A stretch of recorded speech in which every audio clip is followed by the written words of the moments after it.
back with your next class. In today's class, we are going to discuss another very important process of cell division, that is meiosis, also known as reductional division. This is called reductional division because in this process, the parental cell, when it will divide, it will give rise to 4 daughter cells.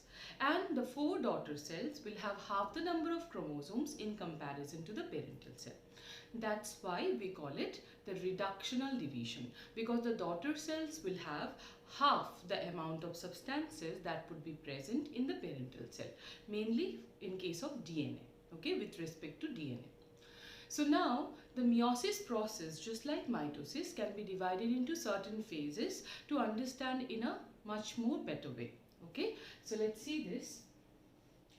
It is reductional division occurring in myocytes. Basically, it would not be happening in all types of cells. Meiosis occurs in certain specialized cells which are meant for reproduction, which would later on give rise to gametes. Alright. Now, meiosis consists of 2 rounds of division, meiosis 1 and meiosis 2, unlike mitosis. Here, there would be 2 rounds of division. There will be 2 nuclear division, also 2 cytoplasmic division. Okay. Now, meiosis consists of the following phases. So, we have to divide the meiosis into certain phases, and these are the phases. As usual, meiosis consists of first interphase, then comes meiosis 1 and then meiosis 2. If we have to go by the sequence, it is as such. Interphase has G1 phase, S phase and G2 phase as usual, just like mitosis. After that, the cell enters meiosis 1. In meiosis 1, there are 4 phases: prophase 1, metaphase 1, anaphase 1, telophase 1.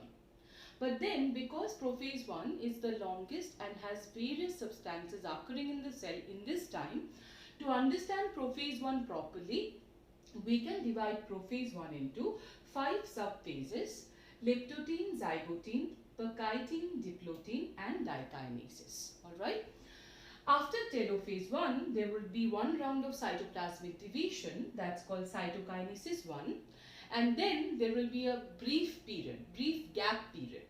In that gap period, mainly there would be certain very minute structures or there will be certain kind of synthesis happening. We'll be discussing it eventually, but this gap period is known as interkinesis. Alright. Now, after the interkinesis, the cell enters meiosis 2, the second round of division, which has again prophase 2, metaphase 2, anaphase 2, telophase 2 and then finally cytokinesis 2.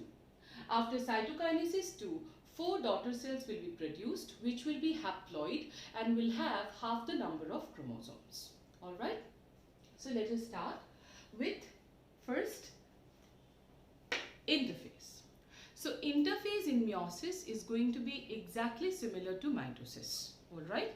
So in interphase, which is a preparation phase where the cell will double up the cellular content, exactly the same things would be occurring, which we have learned already in mitosis. Like in G1 phase, there will be various types of biomolecules which will get synthesized, like RNA, nucleotides, amino acids, proteins, etc., except for DNA. S phase is all about DNA replication, where the DNA content will double up in the cell. The ploidy would remain the same. So 2N would remain 2N, but 2C would become 4C. Apart from that, kinetochores will double up. Also, there will be centrioles doubling up. Alright. After S phase, we come to G2 phase. Alright. In G2 phase, the same thing would happen as in the G1 phase. There would be various types of substances getting synthesized except for DNA. Okay, DNA replication will be completed by the time S phase is over. So G2 is like a continuation of G1 phase. So in that manner, interphase of meiosis will be similar to mitosis. Alright, so that's why we'll be mainly discussing in today's class regarding meiosis 1. Okay, meiosis 1 we'll be discussing in details today. So as the cell enters meiosis 1, we enter the most longest phase, that is prophase 1. So prophase 1 can be divided into 5 subphases, that is leptotene, zygotene, perchitine, diplotin and dikinases. Now, very carefully listen what would be happening in leptotene. So leptotene, the DNA inside the nucleus, this being the nuclear membrane. So you can see eventually the changes are happening inside and outside of the nucleus.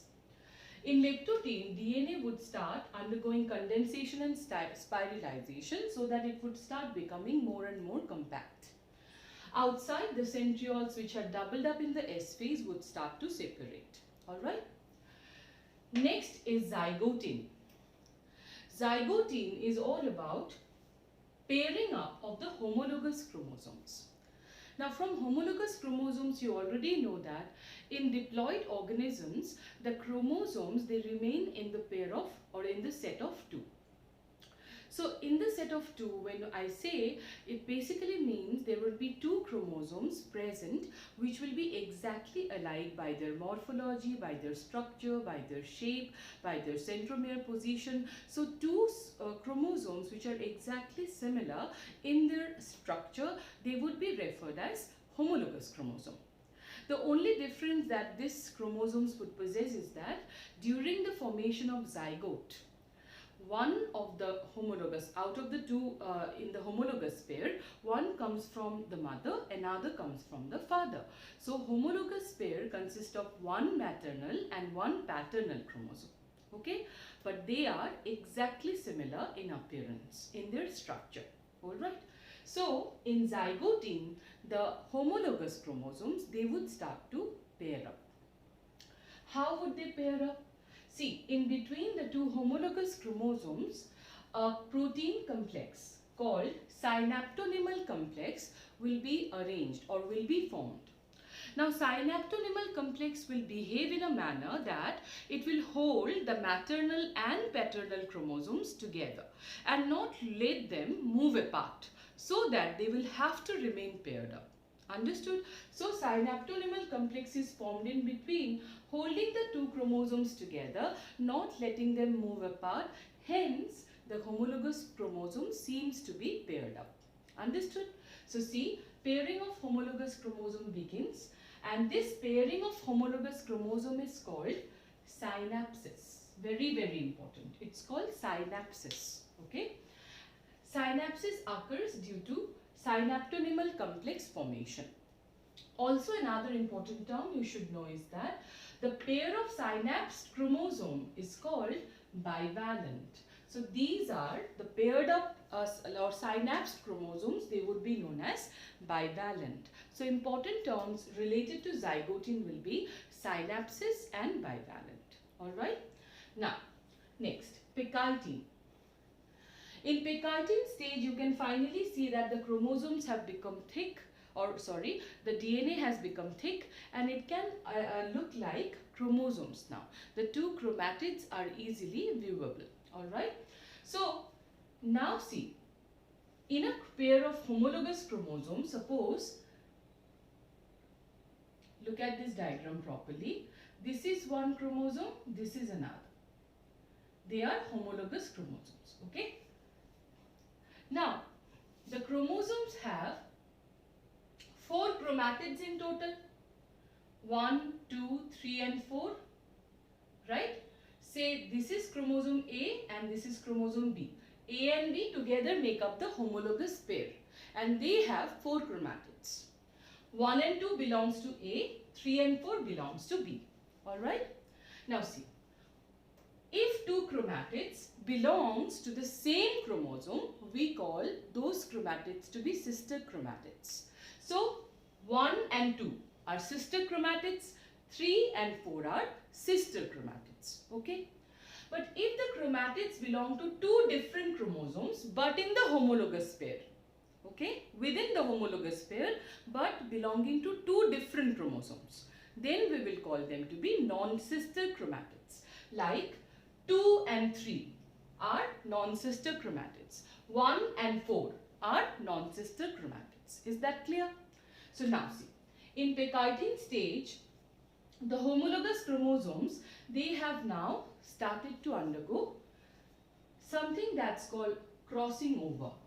Means, in between the 2 non-sister chromatids, see, this chromatid and this chromatid, they are non-sister chromatids, isn't it? in between the non-sister chromatids, there is a site where there is overlapping happening, isn't it? Where they are overlapped. In this overlapped site, there will be exchange of genetic material happening.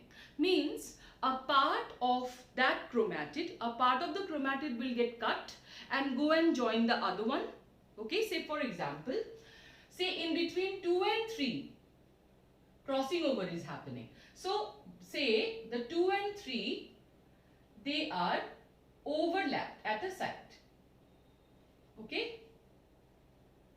Say this is 2, this is 3, they are overlapped at a site. Here and here they are overlapped. So, where they are overlapped, there a part of 2 gets cut and comes and joins the 3.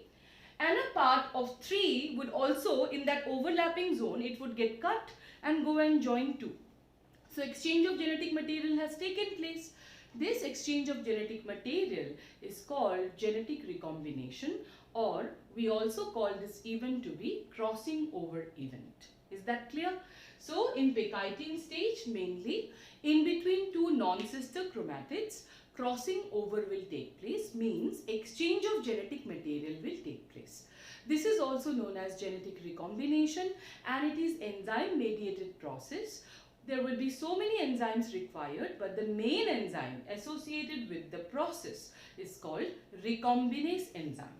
See, this is the recombinase enzyme which will be mainly performing genetic recombination in Picatinny stage. I hope all of you are clear. Outside you can see outside the nucleus, the spindle apparatus have started to develop. Now coming to the next stage, that is diplotin. In diplotin stage, finally what will happen, main thing that will happen is synaptonymal complex will disappear. Because synaptonymal complex will disappear, something that was holding the two chromosomes together, that is vanished now. So will the two chromosomes still want to remain together? No, right? Something was holding them together. That's why they were together. Now that synaptonymal complex itself is gone. So of course the two chromosomes would not try to remain together anymore. They would start moving apart. So when they start moving apart, the chromosomes, they will look like X-shaped structures. Okay? And these X-shaped structures, they would be separated everywhere, only except for that site where crossing over had taken place. The place where crossing over had taken place, their separation will not take place. There, they would remain linked up together.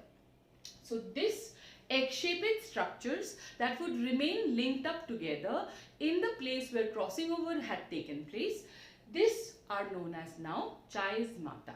Okay, so main thing that is happening in diplotin is chiasmata formation as synaptonymal complex have disappeared. Okay, also another thing you should remember about diplotin is that out of the 5 subphases, diplotin is the longest. Sometimes in the oocytes of certain vertebrates, diplotin might last for many months, sometimes years. Okay, it is the longest phase. After diplotin, next comes the last phase in the prophase 1, that is dikinases. In dikinases, finally the chiasmata will dissolve. So the two homologous chromosomes that had paired up, they will now separate from one another. The nuclear membrane starts to disappear, and as you can see, the spindle apparatus have positioned itself in the middle of the cell. Okay, so this is where dikinases will, or rather prophase 1 will stop. Okay, or it will be completed. Now we begin with metaphase 1. In metaphase 1, mainly what will happen is, as usual like mitosis, metaphagic plate formation will take place. But here there is a difference. In the metaphase 1 of meiosis, the paternal and the maternal chromosomes, the two homologous chromosomes, they will not be aligned in the same place, in the same one single equator. Rather, they will align themselves in two separate metaphagic plates or equatorial plates. So, suppose if the maternal, out of the, like in the homologous pair, one is maternal, one is paternal. So, if the maternal is towards this direction, the paternal will be towards this, or else vice versa. Okay, we cannot say that maternal will be always towards this and paternal will be always towards this. This particular alignment is going to be a random event. Okay, but maternal and paternal chromosomes will be in two different planes. They will not be in the same plane. Okay, that's what will give rise to two distinct metaphagic plates. So in meiosis, in the meiosis metaphase 1, instead of one metaphagic plate, two separate metaphagic plates will be formed. That's the difference. See here, two metaphagic plates are formed as maternal and paternal chromosome lies in different metaphagic plates. Okay. Now, anaphase 1. In anaphase 1, the chromosomes which are now in two different metaphagic plates, they would start moving apart, or they would start moving towards opposite poles. Okay. Say these two chromosomes, they will move towards this pole, these two will move towards this pole. Okay. But what is the difference here from mitosis? In mitosis, anaphase would mean splitting of the centromere, isn't it? Here in anaphase 1, the chromosomes will start moving towards opposite pole but without splitting of the centromere. Both the chromatids will remain intact as they separate. Okay, splitting of the centromere is absent. Clear? So see here, chromosome moves towards opposite poles, splitting of centromere is absent. Last, telophase 1. Telophase 1 is same like mitosis. Finally, the chromosomes will again, decondense and they would become chromatin, and they would get surrounded by two distinct nuclear membrane, so that two daughter nuclei will be formed at the opposite poles of the cell. So this is where meiosis 1 will be done with. Rather, the meiosis M phase will be done with. Okay. So one very important thing that you should know is that, see, because in this nuclei that are formed, the nuclei possesses either the maternal or paternal chromosome. So the homologous pairing is lost. Do these two nuclei, they have both maternal and paternal chromosome? Are the homologous chromosomes in the paired state in these two nuclei? No, right? They have been separated. Their pairing has been lost. So do remember, these two nuclei that are formed, they are not diploid nuclei anymore. Rather, they are already haploid. So ploidy has already reduced. From 2n, the nuclei has already become 1n or n. Okay, the nuclei formed after telophase 1, they are haploid nuclei. They are not diploid, as the pairing of the homologous chromosome has been lost. Is that clear? Now after telophase 1, of course, the cell will enter cytokinesis 1. Cytokinesis 1, as usual, it will be the same like mitosis. Here a furrow will be formed at the equator of the cell, which will deepen and move centripetally, and where it touches, finally, two daughter cells will be generated. We will not call this to be the daughter cells this time, rather we will call them dyad of cells, because these two cells, they possess one set of the homologous chromosomes. That's why we call them dyad of cells. Okay, so do remember, these two cells, they are haploid. They are N, haploid. They are not diploid. Okay. Now comes a very important question. The question is, if at the end of meiosis 1 itself, we have already received haploid cells. Meiosis was finally happening. Why? To produce gametes, isn't it? To produce haploid cells out of the diploid cells. So after meiosis 1 itself, you are seeing that the cells which are generated are already haploid. So if they are already haploid, then what is the use, or why do meiosis 2 occur? Why does meiosis 2 occur? The meiosis 2 occurs because even if ploidy wise these two cells are haploid, but DNA content wise they are still 2C. Ploidy wise they are 1N or N, but content of DNA wise they are 2C. Why? Because there was no splitting of the centromere. The chromosomes still have two chromatids, isn't it? That means the DNA, the parental DNA and the copy, both are still there in the nucleus. which have to be separated, isn't it? The content of DNA right now is 2C, but that has to be converted to 1C. To make the content of DNA 1C, meiosis 2 would take place. That's a very, very important thing you should know or you should remember. Alright.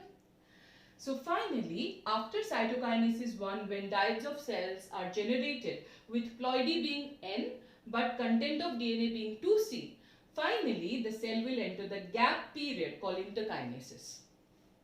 In interkinesis, main thing that will happen is centrioles will double up.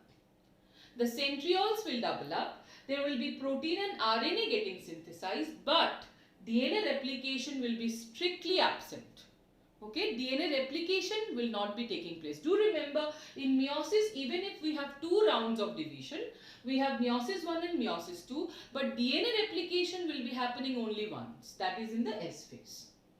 Okay, so mainly in interkinesis, centrioles will double up, and after that the cell will enter meiosis 2.